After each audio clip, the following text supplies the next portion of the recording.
Hey guys, welcome back. In this video, I'm going to show you some advanced nested if functions. Let's get started.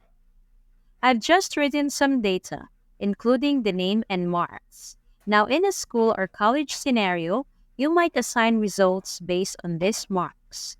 For example, if the marks are greater than 60, it's a distinction. If greater than 40, it's a pass. If less than 40, it's a fail. I've entered some data here, and what I want is, for example, if the marks are 30, it should show as fail. If it's 50, it should show as pass. And if it's 70, it should show as distinction. So I'll use a nested if function. The issue with using only an if function is that it provides only two outcomes, pass or fail. To handle more scenarios like distinction, I need to use two if functions within one another. This is known as a nested if function. So the logic is if the marks are greater than 60, it's distinction. If greater than 40, it's a pass. And if less than 40, it's a fail. Here's the function.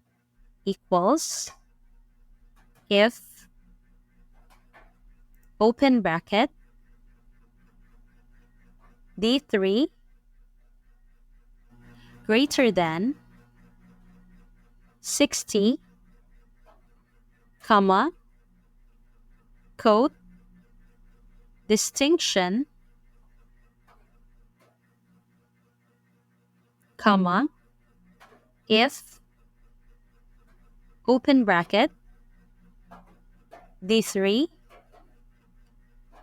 greater than 40, comma, quote, pass, comma, quote, fail. Close the bracket, and then close the bracket once more. This means if the cell D3 is greater than 60, it gives the answer as distinction. If not, it checks if D3 is greater than 40. If yes, it gives pass. And if not, it gives fail. You can keep using nested if functions for more complex scenarios. When you press enter, the result will be displayed. If you drag it down, you can verify the answers for different values. I hope you understand how to use nested if function. Thanks for watching.